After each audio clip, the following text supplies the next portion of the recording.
Security, remove this woman immediately. Jimmie Ronald's voice cuts through champagne toasts and string quartets like a blade. His Patek Philippe glints as he gestures sharply toward the edge of the lawn. I will not have my son's wedding disrupted by some opportunist looking for a handout. Lady Margareth Carter doesn't flinch. Sir, I believe there's been a misunderstanding. Misunderstanding? Jimmie moves closer, his tone dropping to ice. This estate is worth $42 million. These guests represent 3 centuries of American wealth. You were not invited. You do not belong here. I apologize for any concern, Lady Carter says quietly. Jimmie's eyes narrow to slits. The audacity. Walking onto private property like you have any right to be here. He snaps his fingers at approaching security. Escort her out before she embarrasses herself further. Lady Carter's hands remain still at her sides. Her voice carries quiet dignity. Of course. As you wish. Jimmie Ronald has no idea he just dismissed the wrong woman. Before I continue with this story, please do me a favor by clicking that subscribe button. Like this video and share it to someone you know. These are the little ways you can support us. Now let's begin. Lady Carter doesn't leave. Instead, she walks toward the ceremony seating with the kind of certainty that comes from muscle memory. Her steps navigate the lawn's uneven terrain, without hesitation around the sprinkler heads hidden in the grass, past the rose bushes that always lean too far into the walkway. A server freezes mid-pour, champagne bottle suspended in air. Mrs. Carter, he breathes. Is that? Nothing. The catering manager appears instantly, voice sharp with panic. Back to work, now. But the damage is done. Jimmie notices the staff's reaction. He watches servers exchange loaded glances, sees the head groundskeeper remove his cap when Lady Carter passes, notices the way longtime employees suddenly can't meet his eyes. What is going on? Jimmie mutters. Lady Carter continues her quiet path through the estate. She knows which flagstones are loose. She knows the gardener pruned the hedges 3 inches shorter this year. She knows the fountain's 3rd tier still catches water wrong because the installation crew didn't listen to specifications 23 years ago. This intimate knowledge terrifies the staff more than Jimmie's anger ever could. Sharon, the bride, frowns from her position near the altar. Who is that woman? Nobody. Jimmie's voice is tight. Just a problem I'm handling. But Lady Carter pauses near the arbor, where white roses cascade like waterfalls. Her fingers brush the wood frame's corner right where someone carved initials decades ago, now painted over but still there if you know where to look. Thomas, the elderly groundskeeper, approaches with trembling steps. Miss Carter, he whispers. You came back. Jimmie whirls around. Thomas, do you know this person? Thomas's weathered face crumbles. Sir, she used to. Used to what? Work here, Lady Carter says calmly. A long time ago. Jimmie's laugh is sharp and cruel. Work here. Of course. And now you've returned, thinking you deserve some kind of recognition? Some tearful reunion? He gestures broadly at the assembled guests. These people don't care about former staff. This isn't a charity event. I didn't come for charity, Lady Carter says. Then why did you come? Lady Carter's eyes shift past Jimmie and land on Anthony. The groom stands frozen 30 feet away, champagne glass forgotten in his hand. His face has gone completely white. When he meets Lady Carter's gaze, something cracks in his carefully composed expression. Recognition, shock, and something that looks like hope. Anthony? Sharon touches his arm. Do you know her? He doesn't answer. He can't answer because Anthony Ronald is staring at the woman who saved his life 20 years ago, the woman his father paid to disappear, the woman who rebuilt him from the ground up when he was nothing but a reckless boy with too much money and zero character, the woman he promised he would honor. Publicly. Guests begin to notice the frozen tableau. Conversations die mid-sentence. Hundreds of eyes track the silent communication between the groom and the uninvited stranger in the simple black dress. Jimmie notices the attention and decides to end it. "I've had enough of this circus." His voice rises deliberately, ensuring everyone hears. "Security, escort this woman off my property. She is trespassing. She is disrupting my son's wedding, and she is making our guests uncomfortable." "Absolutely right," someone murmurs from the crowd. "The nerve of some people," adds another voice, "walking onto private property like she belongs here." The whispers spread like poison. Guest after guest joins the chorus of judgment. They congratulate themselves for recognizing the intruder. They feel righteous in their exclusion. Lady Carter absorbs it all without reaction. She stands perfectly still while voices dissect her presence, her appearance, her audacity. She memorizes faces who speaks, who stays silent, who looks ashamed. Sharon's eyes narrow slightly. Something about this doesn't feel right. Security guards approach Lady Carter cautiously.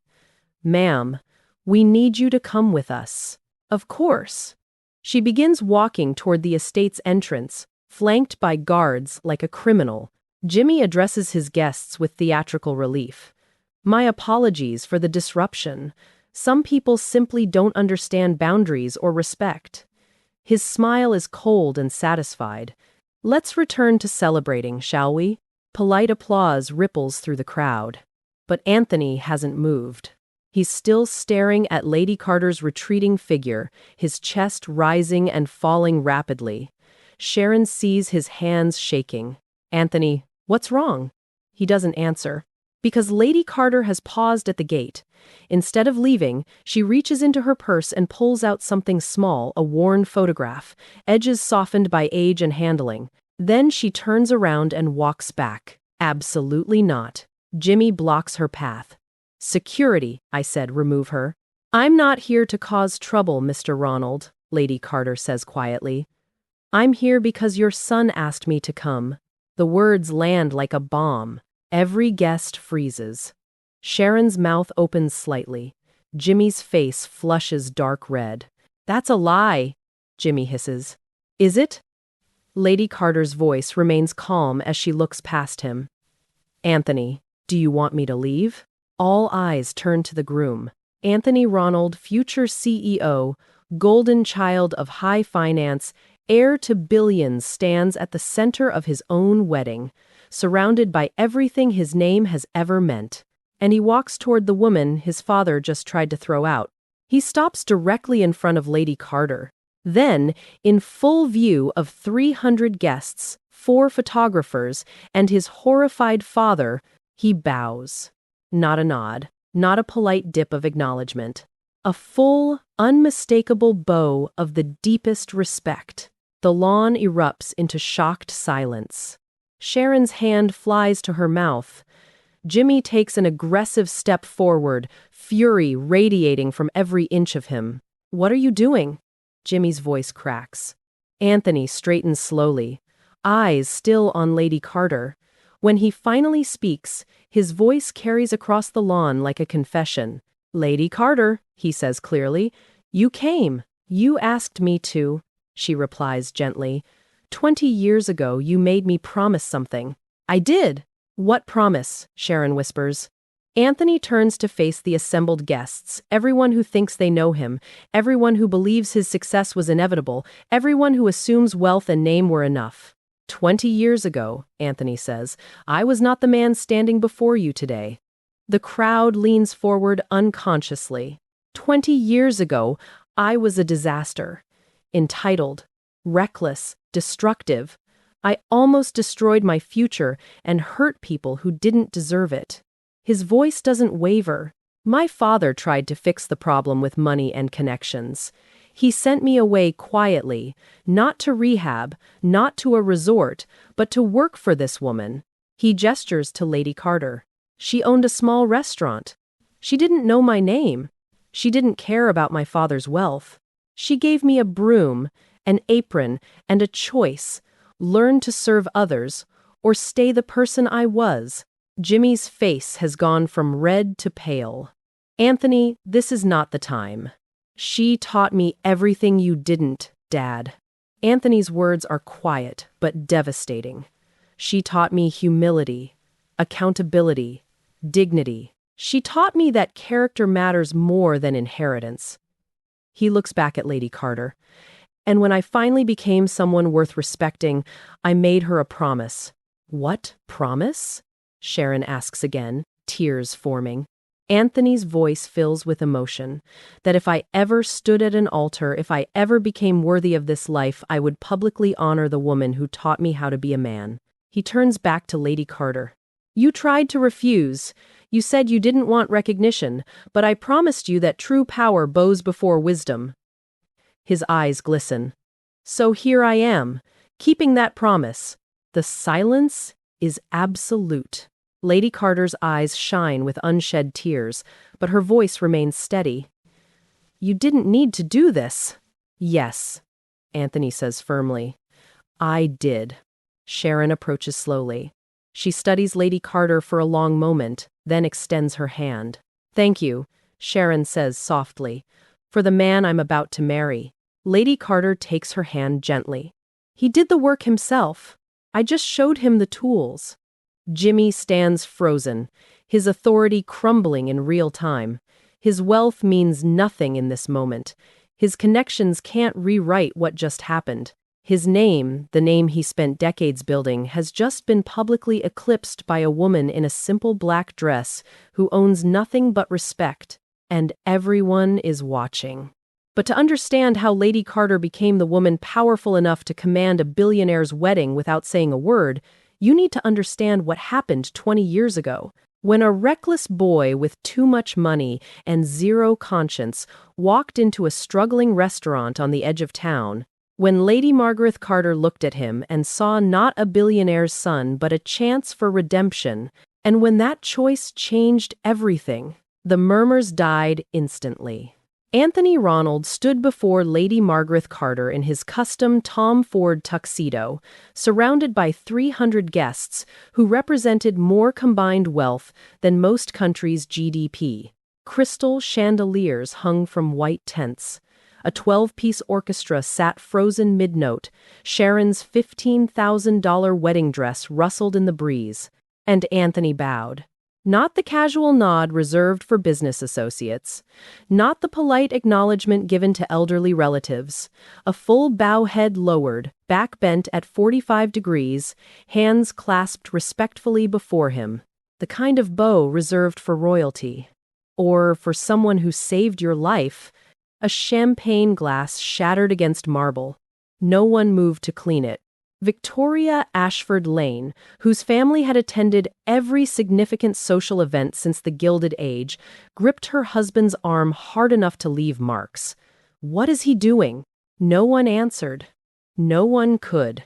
Sharon's face cycled through confusion, shock, and something that looked like dawning comprehension. She watched her groom the man she'd known for 3 years, vetted by private investigators, approved by her family's attorneys, bow before a stranger like she commanded armies. Anthony? Sharon's voice barely whispered across the space between them. He didn't straighten. Not yet. Jimmie Ronald's face transformed from pale shock to crimson fury in seconds. He lunged forward, grabbed Anthony's shoulder. Stand up, Jimmie hissed. Stand up, right now. Anthony rose slowly, deliberately. When he faced his father, his expression held something Jimmie had never seen before. Defiance rooted in certainty. Lady Carter, Anthony said, ignoring Jimmie completely. His voice carried clearly across the silent lawn. Thank you for coming. You asked me to, she replied gently. I keep my promises. So do I. So do I. The guests erupted into frantic whispers. Is she royalty? British aristocracy? Maybe she's his real mother. Don't be ridiculous. Look at her. Some kind of spiritual advisor? A guru? I heard about a cult that targets wealthy families. Margaret Whitmore clutched her pearls. Harrison, call our security. This feels dangerous. Harrison was already texting. On it. Something's very wrong here. Constance Ashworth leaned toward her daughter. That beau. I've never seen Anthony show deference to anyone, not even the Prime Minister last year in London. Blackmail, someone suggested loudly enough to be heard. She must have something on him. Photographs, recordings, or an illegitimate child, added another voice. At his own wedding? The audacity. Sharon stepped closer, her veil catching sunlight. Anthony, I don't understand. Who is this woman? Anthony's jaw tightened with emotion. She's the reason I'm standing here today. The reason I became someone worthy of you. I don't. 20 years ago, I was someone else entirely. Anthony's voice cracked slightly. Someone who would have destroyed everything good in his life. She stopped that from happening. Jimmie's voice sliced through the moment like a blade. This is not the time or place for melodrama. Everyone, please return to your seats. We have a ceremony to complete. No one moved. Lady Carter remained perfectly still, her hands folded, her expression composed. She looked like she could wait centuries without discomfort. You planned this, Jimmie accused, whirling on her. You orchestrated this disruption to embarrass me, to extort my family. Mr. Ronald, Lady Carter's voice was quiet but absolute. I did not come to disrupt. I came to witness. Witness what? Some kind of twisted revenge fantasy. I came to witness whether the boy I once knew had become the man he promised to be. She met Jimmie's fury with perfect calm. And he has. The boy you knew? Jimmie's voice rose. You were paid. Paid generously to provide a service and then disappear. We had an agreement. You had an agreement, Lady Carter corrected gently. I never signed anything. I never took your money beyond what Anthony earned through his work, and I never agreed to stay silent about the truth. The words landed like grenades. Sharon turned to Anthony. What truth? What happened 20 years ago? Thomas, the groundskeeper, watched from the edge of the crowd, tears streaming down his weathered face. Other staff members stood frozen, witnesses to a reckoning decades in the making. Jimmie pulled Anthony aside forcefully. I am ordering you to end this circus. Now, apologize to our guests, escort this woman out, and marry Sharon like we planned. Like you planned, Anthony said quietly. Jimmie froze. I invited Lady Carter, Anthony continued. Not to my wedding party, not officially, because I knew you'd never allow it. But I sent her a personal note 3 weeks ago. I told her that on this day, in front of everyone who matters in my world, I would finally keep the promise I made her when I was 18 years old. What promise? Sharon demanded. Anthony turned to face the assembled guests. His hands trembled slightly, but his voice stayed steady. I promised that if I ever became someone worthy of respect, if I ever stood somewhere like this, surrounded by success and opportunity, I would publicly acknowledge the woman who saved my life. The whispers intensified. Saved your life from what? Victoria called out. What are you talking about? Anthony met Lady Carter's eyes. She gave the smallest nod of permission. Not from death, Anthony said. From something worse. From becoming my father.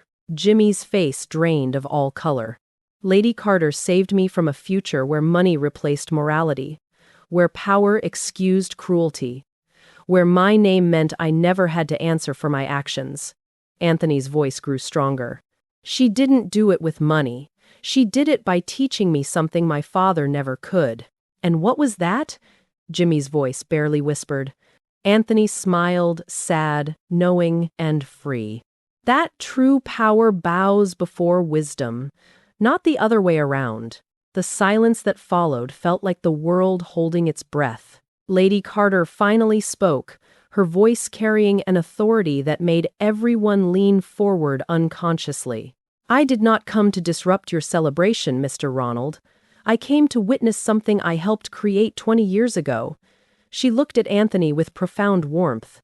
A man who chooses character over convenience. That is rare. That is worth honoring. This is insane, Jimmie muttered. Absolutely insane. Sharon approached Lady Carter slowly. Up close, she could see the woman's calloused hands, the simple gold band on her right hand, the quiet strength in her posture. "You saved him," Sharon said. "Not financially, morally." "He saved himself," Lady Carter corrected. "I just reminded him who he could be." Anthony's voice broke the moment. And now everyone needs to know why. 20 years earlier, the police station smelled like disinfectant and desperation. Anthony Ronald, 18 years old and drunk on privilege, sat in a holding cell wearing a torn designer shirt and his father's fury. The charges read like a greatest hits of entitled destruction, reckless endangerment, property damage, theft of his father's business partner's vintage Mercedes, and assault on the partner's son who'd tried to stop him. $300,000 in damages.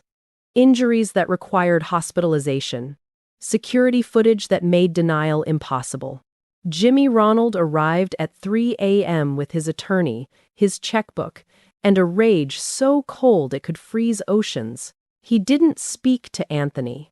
Not in the station, not in the car, not until they reached the estate and Jimmie's office door closed behind them with a sound like a tomb sealing. "Do you have any idea what you've cost me?" Jimmie's voice was surgical. "Not in money. Money is replaceable. In reputation. In relationships." Marcus Whitfield was considering a merger worth $2 billion. Anthony slumped in the leather chair, still drunk, still defiant. "So pay him off. Isn't that what you do? Write checks until problems disappear?"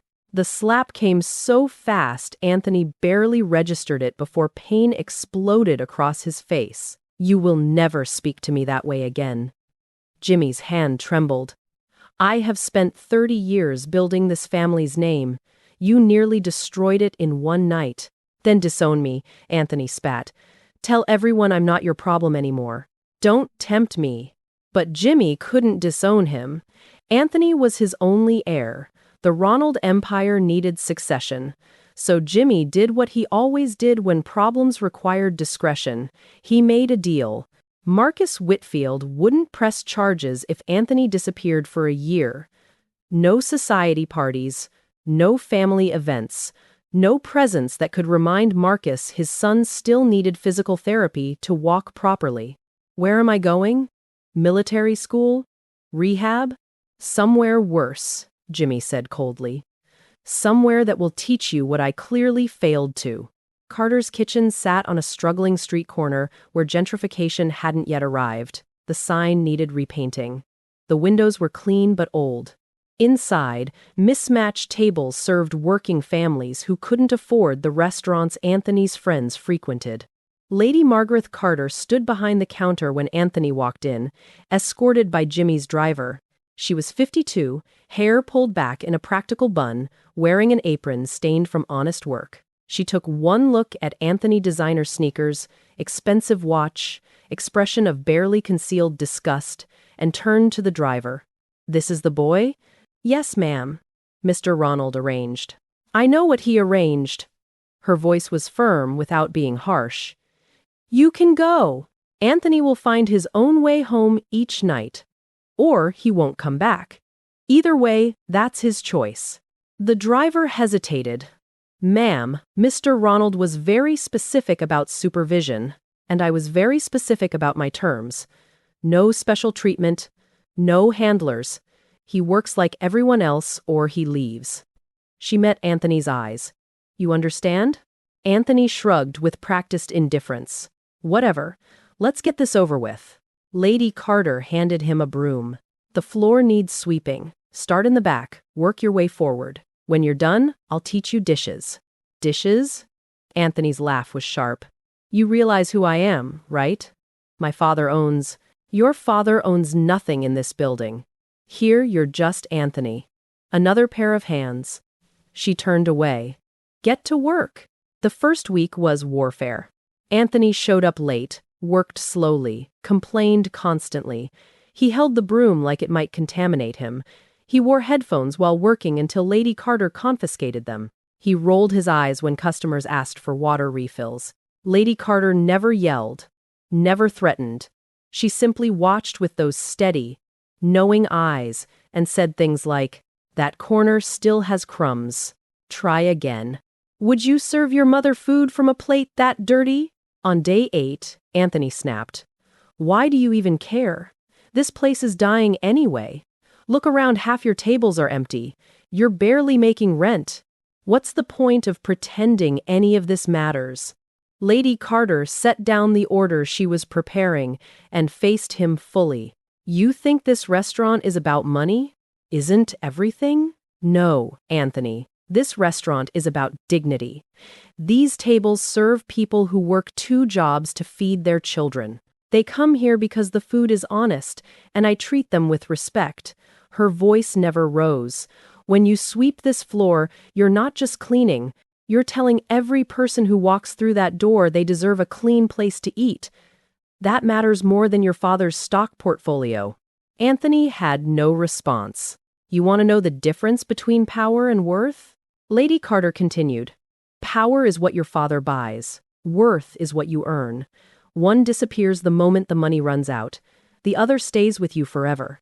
Something shifted after that. Anthony started arriving on time. He asked questions instead of complaining. He learned to properly wash dishes, prep vegetables, greet customers with genuine warmth.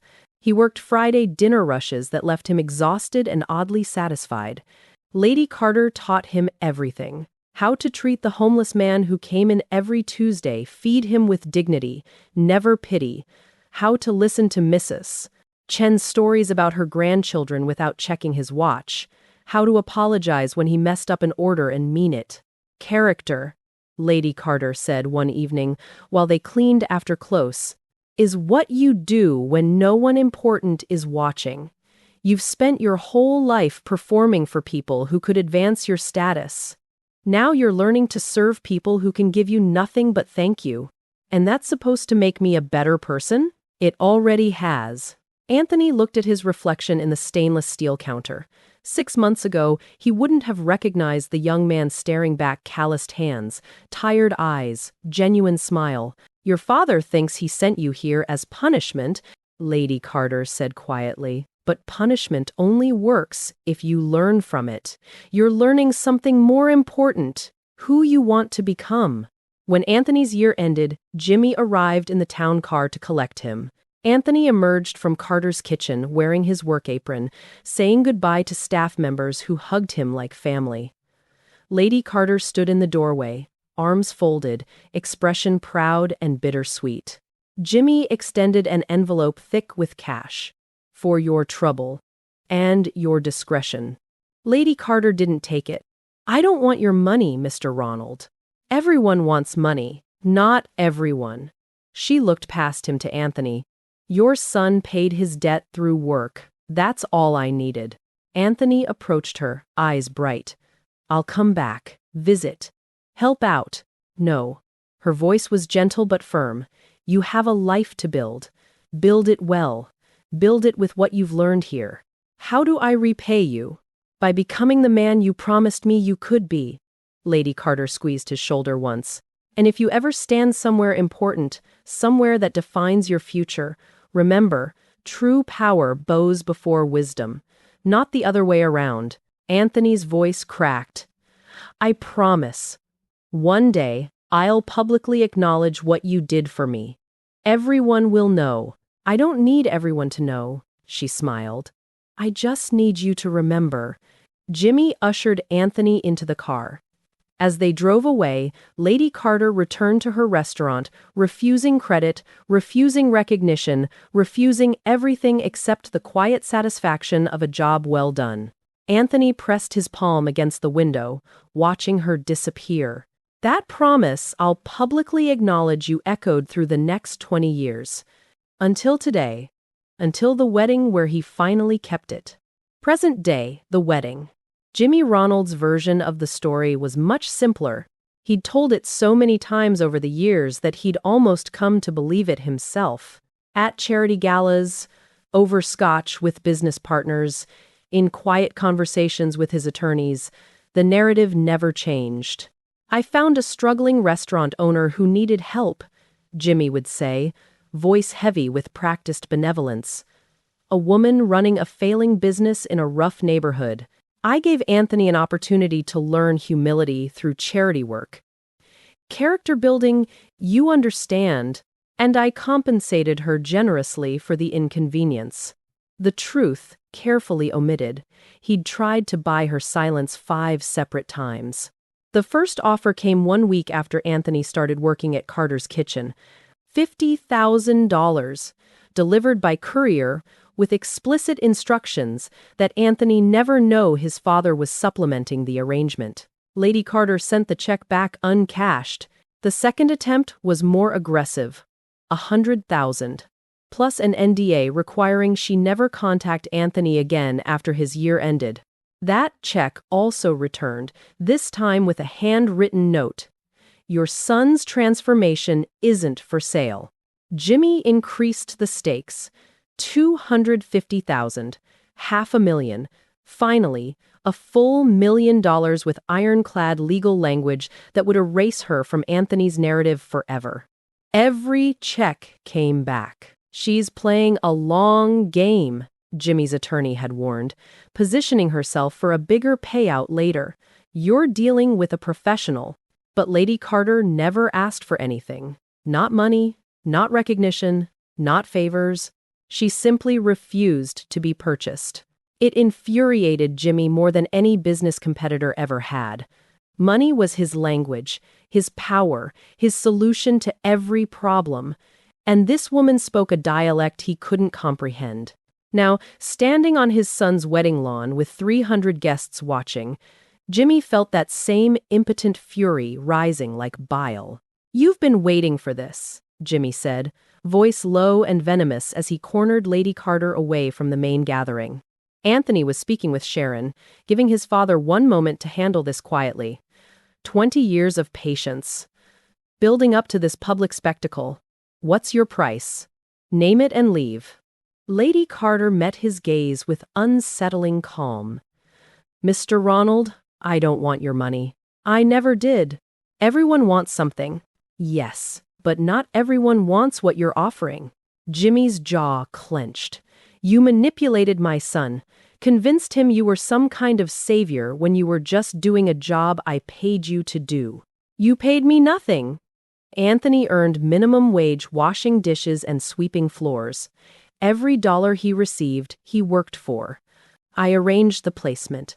I facilitated. You dumped your problem at my door and expected me to warehouse him for a year." Lady Carter's voice never rose, but it cut cleanly. "You wanted him hidden, controlled, returned to you unchanged but compliant. That's not mentorship, that's storage." Victoria Ashford Lane edged closer, pretending to adjust her shawl while listening intently. Margaret Whitmore followed suit. Within seconds, a small audience had formed. Jimmie noticed and lowered his voice further. "You're trying to embarrass me, publicly undermine my authority." "Your authority?" Lady Carter's expression held something close to pity. "Mr. Ronald, I haven't thought about you in 20 years. This isn't about you at all." The words landed like physical blows. "Then why come? Why disrupt my son's wedding with this theatrical nonsense?" "Because he asked me to witness the man he became." Lady Carter glanced toward Anthony, her expression softening. "And because I keep my promises to people who earned them." Sharon approached, her wedding dress rustling. She'd been listening longer than Jimmie realized. "Mrs. Carter," Sharon said carefully, "Anthony told me he invited you, that he sent a personal note 3 weeks ago." "He did. And my father-in-law tried to pay you to stay away?" The question hung in the air, like an accusation. Jimmie's face flushed. "Sharon, this is a private conversation." "Did he?" Sharon pressed. Lady Carter nodded slowly. "Mr. Ronald has made many generous offers over the years. I've declined them all." "Why?" "Because some things can't be purchased, and shouldn't be." More guests drifted closer. The confrontation was becoming a spectacle despite Jimmie's attempts at discretion. Thomas the groundskeeper watched from behind a hedge, his weathered face crumpling with recognition and guilt. Jimmie tried one final offensive. "You're a manipulator, a charlatan who convinced my son you possessed some wisdom my wealth couldn't provide. I taught him to wash dishes, Mr. Ronald." Lady Carter's voice remained maddeningly steady. "To show up on time, to apologize when he was wrong, to serve people who could give him nothing in return except thank you." She paused. "Skills you apparently never considered teaching. How dare you? I taught him that character isn't inherited or purchased. It's built, one choice at a time, one act of service at a time, one moment of putting someone else's dignity before your own convenience." The gathered guests stood transfixed. Several exchanged uncomfortable glances, recognizing themselves in the critique. "You had everything money could buy," Lady Carter continued quietly. "Prestigious schools, elite connections, unlimited resources. And still, you sent me a boy who didn't know how to treat a waitress with respect, who thought his last name exempted him from consequences, who believed power meant never having to apologize." Sharon's hand covered her mouth. "I didn't create that boy," Lady Carter said. "You did. I just helped him unlearn it." Jimmie's face had gone from red to ashen. Around them, the society elite people who'd built fortunes on the same principles Jimmie represented shifted uncomfortably. "My son's success is because of my investment," Jimmie said, but his voice had lost its certainty. "My network, my financial support." "Your son's success," Lady Carter interrupted gently, "is because he chose to become someone worth investing in. Someone who understands that true power serves others rather than controlling them." Thomas stepped forward suddenly, his voice cracking. "She's right, Mr. Ronald. I watched Anthony before and after that year. He came back, different, better, more human." Jimmie whirled on him. "Thomas, you're fired." "No, he's not." Anthony's voice cut across the lawn. He'd finished with Sharon and returned to find his father cornered and exposed. "Not unless you want to explain to everyone here why you're firing our longest-serving employee for telling the truth." The crowd parted as Anthony moved to stand beside Lady Carter. Jimmie looked at his son, then at Lady Carter, then at the assembled guests watching his moral authority crumble in real time. "This is ridiculous," Jimmie muttered. "Absolutely ridiculous. I built you. I gave you everything. You gave me money," Anthony said quietly. "Lady Carter gave me something you never could." "And what was that?" Anthony met his father's eyes without flinching. "A choice about who I wanted to become." Lady Carter finally spoke directly to Jimmie, her voice carrying across the silent lawn with devastating gentleness. "You raised a son with money, Mr. Ronald." She paused, letting the words settle. "I helped raise a man." The silence that followed felt eternal. Sharon moved to Anthony's side and took his hand, her decision clear in the gesture. Jimmie stood isolated, his wealth suddenly meaningless, his authority evaporated, his narrative shattered in front of everyone who mattered in his world. Anthony squeezed Sharon's hand once, then stepped forward to address the assembled guests. His voice carried clearly across the estate his father built, with money that could buy everything except what actually mattered. "There's something everyone here needs to understand about the man I was, and the man I am." Anthony didn't need a microphone. His voice carried across the estate with the clarity of someone who'd finally stopped hiding. 20 years ago, I nearly destroyed someone's life." 300 guests froze, mid-whisper. Champagne glasses paused halfway to lips. The string quartet's cellist stopped mid-bow. "His name was David Whitfield. He was 19. I was 18, drunk, angry, and convinced my last name made me untouchable." Anthony's voice didn't waver. "I stole his father's vintage Mercedes, a car worth more than most people's houses. I drove it like I owned the world. When David tried to stop me, I put him in the hospital." Gasps rippled through the crowd. Several guests glanced toward Marcus Whitfield, whose face had gone carefully neutral. 3 broken ribs, shattered collarbone, months of physical therapy. Anthony met Marcus's eyes across the lawn. I am profoundly sorry. I was sorry then. I'm sorrier now, knowing what kind of person I was. Sharon's hand tightened around his. My father fixed it the way wealthy people fix problems with money, lawyers, and silence. The charges disappeared. David's medical bills were paid. I was sent away quietly to learn a lesson. Anthony's bitter smile cut deep. But my father didn't send me somewhere to learn. He sent me somewhere to be stored, to wait out the scandal, to return unchanged but forgotten. Jimmie stood rigid, his jaw locked, his empire crumbling one sentence at a time. Except Lady Carter refused to play her assigned role. All eyes turned to the woman in the simple black dress. She didn't warehouse me. She put me to work. Real work. Anthony's voice softened with memory. Day one, she handed me a broom and told me to sweep the floor. When I complained, she said, "Your father's money doesn't work here. Only you do." A few guests shifted uncomfortably, recognizing the critique embedded in the story. I washed dishes until my hands cracked. I mopped floors. I served people who couldn't afford to tip. I showed up at 5 a.m. to prep vegetables and stayed until midnight cleaning grease traps. Anthony paused. And somewhere between the humiliation and the exhaustion, I learned something my Ivy League education never taught me. What? Sharon whispered, though she already knew. That dignity isn't about what you own.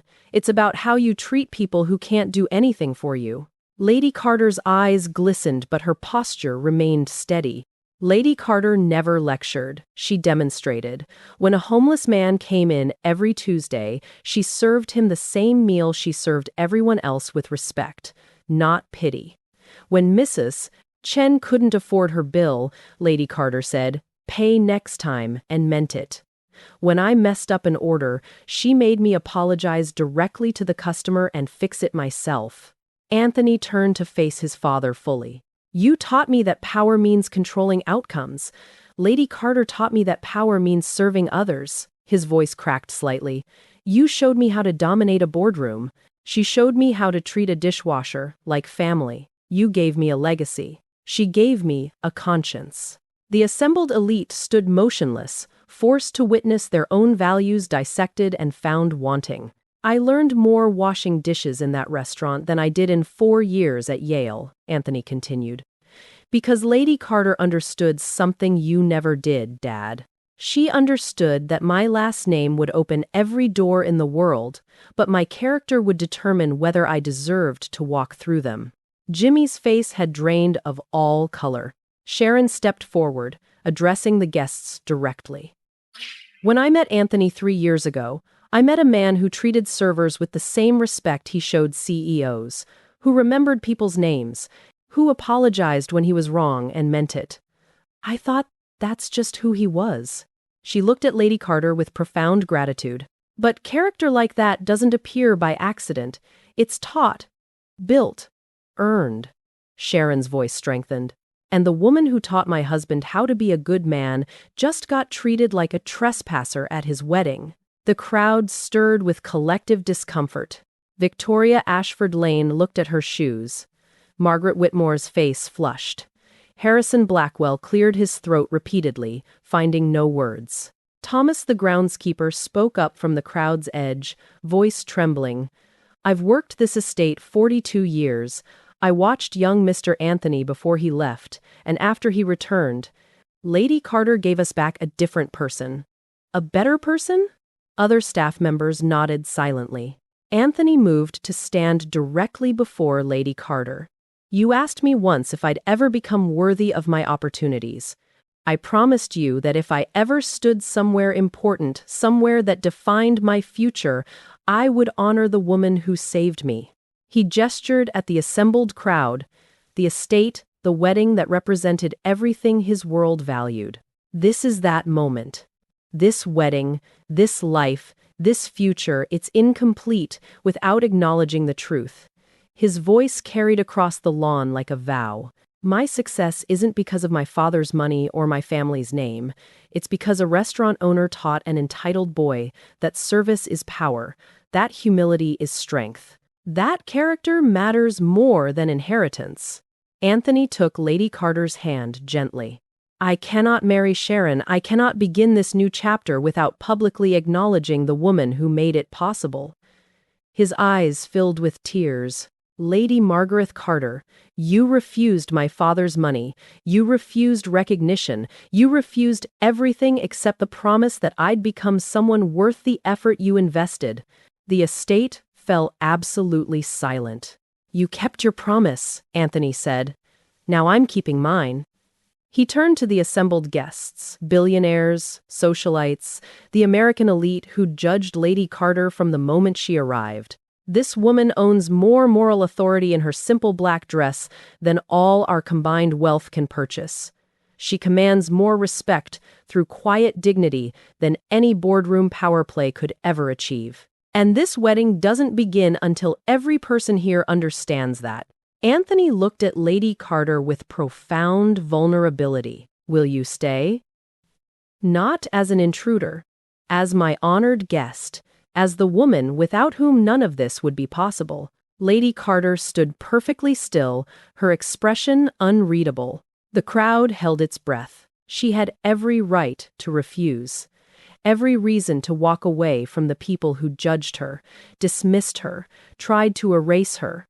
The choice was entirely hers. Lady Margareth Carter looked at the 300 faces watching her billionaires, socialites, the architects of American wealth, and spoke with the quiet authority of someone who'd never needed their approval. Thank you, Anthony. But no. The two words landed like thunder. Anthony's face fell. Lady Carter, you've already honored me, she said gently, by becoming the man you promised you would be. That's all I ever wanted. She turned to address the assembled guests, her voice calm but absolute. I didn't come here for recognition. I don't want a seat at your tables or my name in your programs. I don't want photographs or gratitude or the spotlight you're offering. She paused, letting the words settle. Because the moment I accept those things, I become part of a system that measures worth by visibility, and I refuse to believe that matters. Victoria Ashford Lane shifted uncomfortably. Margaret Whitmore looked away. The work I did with Anthony wasn't extraordinary. It was simple. Teach someone to show up, work hard, treat people with dignity, and take responsibility for their actions. Lady Carter's gaze swept the crowd. These shouldn't be revolutionary concepts, but in your world, apparently they are. The critique was gentle but devastating. You want to honor me? Then honor every person who does invisible work that makes your comfortable lives possible. She gestured toward Thomas, toward the servers, toward the staff members watching from the estate's edges. The people who clean your homes, who cook your meals, who raise your children while you build your empires. They teach the same lessons I taught, they just don't get invited to weddings. Sharon stepped forward, tears streaming. Mrs. Carter, please, let me thank you properly. For the man I'm marrying. Lady Carter took Sharon's hands warmly. You want to thank me? Then build a partnership where you hold each other accountable, where wealth doesn't excuse cruelty, where power serves rather than controls. I will, Sharon whispered. And when you have children, when you're tempted to give them everything money can buy, remember that character can't be inherited. It must be built. Lady Carter's voice softened. Teach them that their last name is a responsibility, not a right.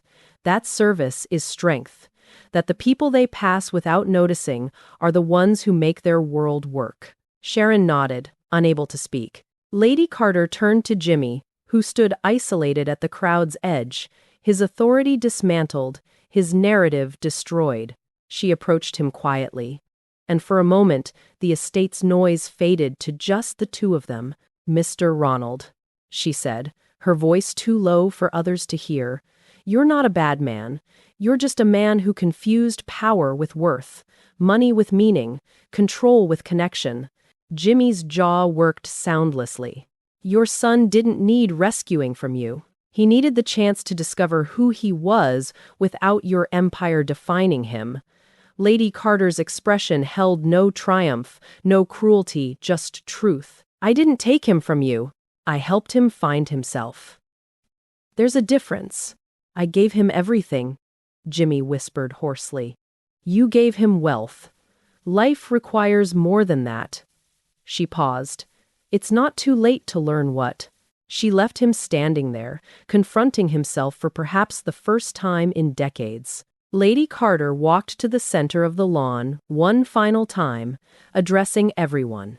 I'm leaving now. Your celebration should continue without me. Anthony and Sharon deserve their joy without my presence complicating it. Her smile was warm and final, but before I go, understand this. Real power doesn't arrive loudly. It doesn't demand entry or recognition. It doesn't need your validation to exist. She looked at Anthony with profound affection. True power is what you do when no one important is watching. How you treat people who can't advance your status. Whether you choose character over convenience when the choice costs you something. Lady Carter's voice carried across the silent estate. Anthony learned that. I hope some of you will too. She turned to leave. Wait. Anthony's voice cracked. Will I see you again? Lady Carter smiled over her shoulder. You know where to find me. Same restaurant. Same work. Same belief that dignity matters more than dollars. I'll visit. I promise. I know you will. And then Lady Margareth Carter walked toward the estate gates, declining the car service Jimmie weakly offered, refusing the escort Anthony pleaded to provide. She walked alone, exactly as she'd arrived, unbothered, uncompromised, and completely in possession of something no amount of wealth could purchase. The guests watched her disappear down the tree-lined drive. No one spoke. No one knew what to say. Victoria Ashford Lane stared at her champagne glass like it held answers. Harrison Blackwell loosened his collar, suddenly uncomfortable in his custom tuxedo. Margaret Whitmore whispered to her husband, "Did we just witness something important?" "Yes," he replied quietly. "I think we did." Thomas the groundskeeper removed his cap and pressed it to his chest as Lady Carter passed, tears streaming down his weathered face. Other staff members did the same, a guard of honor for a woman who'd never asked for one. Sharon turned to Anthony, mascara streaking her carefully applied makeup. She just refused everything: recognition, gratitude, a place of honor. Because she didn't need it, Anthony said softly. That's the difference between her and everyone here. We collect recognition like trophies. She collects something else entirely. What? Peace. Knowing she changed lives without needing anyone to know she did it. Jimmie stood alone near the fountain, his empire intact but suddenly meaningless. His billions couldn't buy what Lady Carter possessed. His connections couldn't create the authority she commanded. His legacy built on power and wealth and control felt hollow compared to one woman's quiet influence. For the first time in his life, Jimmie Ronald understood poverty. Not financial poverty. Moral poverty. The kind that no amount of money could solve. The wedding continued. Vows were exchanged. Champagne flowed. The orchestra played. But everyone present knew something had fundamentally changed. Lady Carter's presence and her deliberate absence had exposed truths they'd spent lifetimes avoiding. And the ripples were only beginning. 3 months later. The headlines couldn't decide what story they were telling. Billionaire heir honors mystery woman at wedding. Restaurant owner refuses recognition at elite society event. The woman who said no to wealth.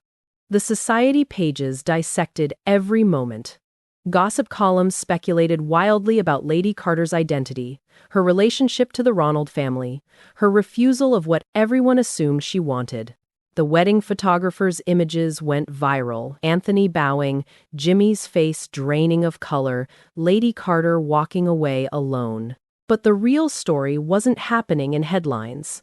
It was happening in boardrooms, dinner conversations, and quiet moments of reckoning across the social elite who'd witnessed what true authority looked like.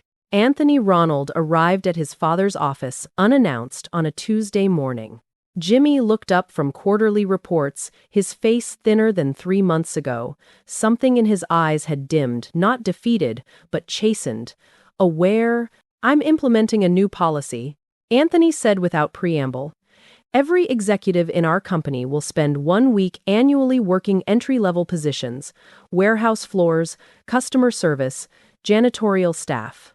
Jimmie's mouth opened, then closed. "They'll work full shifts at standard wages, no special treatment, no photo opportunities." Anthony's voice was firm but not cruel. "And I'll do it first. The board will never approve." The board already did. Unanimous vote. Anthony met his father's eyes. "Because I explained that character building isn't charity, it's business survival. Leaders who understand every level of their organization make better decisions." Jimmie stared at his son, truly looked at him and saw something he'd missed for decades. Strength that didn't require domination. Authority earned, rather than inherited. "She really did change you," Jimmie said quietly. "No, Dad. She gave me the tools to change myself." Anthony paused at the door. "The offer still stands. Come have lunch at Carter's kitchen sometime. No drivers, no assistants. Just you, learning what I learned." After Anthony left, Jimmie sat alone in his office worth more than most people would earn in lifetimes, and felt poor. Sharon Ronald visited Carter's kitchen on a Thursday afternoon. The restaurant looked exactly as Anthony had described: mismatched chairs, honest food, customers who worked 2 jobs and still tipped what they could. Lady Carter stood behind the counter, hair pulled back in a practical bun, apron stained from morning service. She recognized Sharon immediately, but her expression showed no surprise. "Mrs. Ronald, welcome. Just Sharon, please."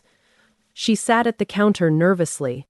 "I wanted to thank you properly, away from crowds and cameras, and by coming here and treating this like any other restaurant." Lady Carter smiled. "That's the best thanks you could give." Sharon ordered coffee and the daily special.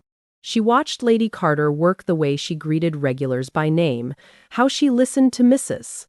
Chen's stories about her grandchildren, the dignity she showed the homeless man who came in counting change. "How do you do it?" Sharon asked finally. "Refuse everything? The recognition, the wealth, the opportunities Anthony's gratitude could have opened for you?" Lady Carter wiped down the counter with the same care she'd shown for decades. "Because the moment I accept those things, I become dependent on them. My worth gets measured by visibility instead of impact." She met Sharon's eyes. "I don't need the world to know what I did. I just need to know I did it." "Anthony visits every week," Sharon said. "Did you know that?" "I know. He washes dishes, talks to customers, remembers what matters." Lady Carter's expression softened. "He's building the life I hoped he would.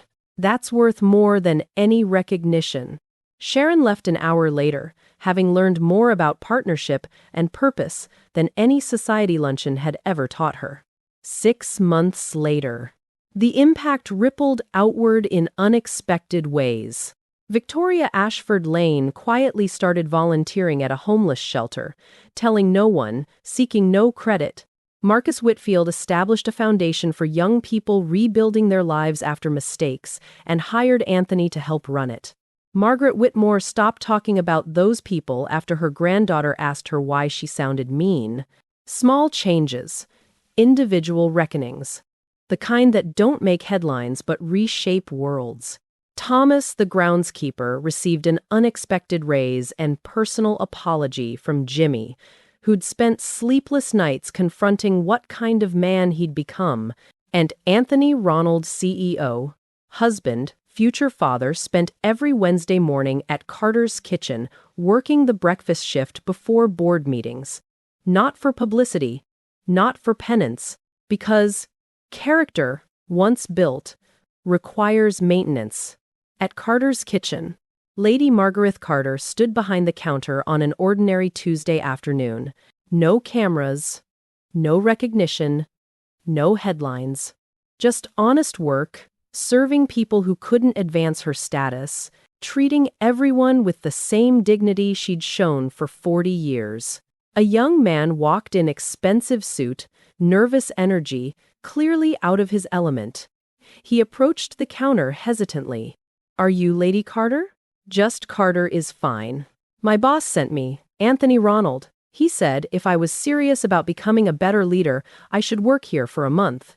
The young man shifted uncomfortably. "No special treatment. Start at the bottom. Learn how to serve." Lady Carter studied him for a moment, seeing another entitled boy with too much wealth and not enough character. Another chance to change a life. She handed him an apron. "The floor needs sweeping. Start in the back. Work your way forward. When you're done, I'll teach you dishes." The young man took the apron with trembling hands, understanding on some level that his real education was about to begin. Lady Carter returned to her work, unnoticed by the lunch crowd, unchanged by fame or recognition, exactly where she'd always been, commanding everything, without demanding anything. Because real power doesn't arrive loudly. It doesn't crash weddings or demand recognition. It doesn't measure worth by visibility or validate itself through applause. Real power sweeps floors and washes dishes and treats everyone with dignity, whether they can repay you or not. Real power bows before wisdom. And when it does, it's never submission. It's truth.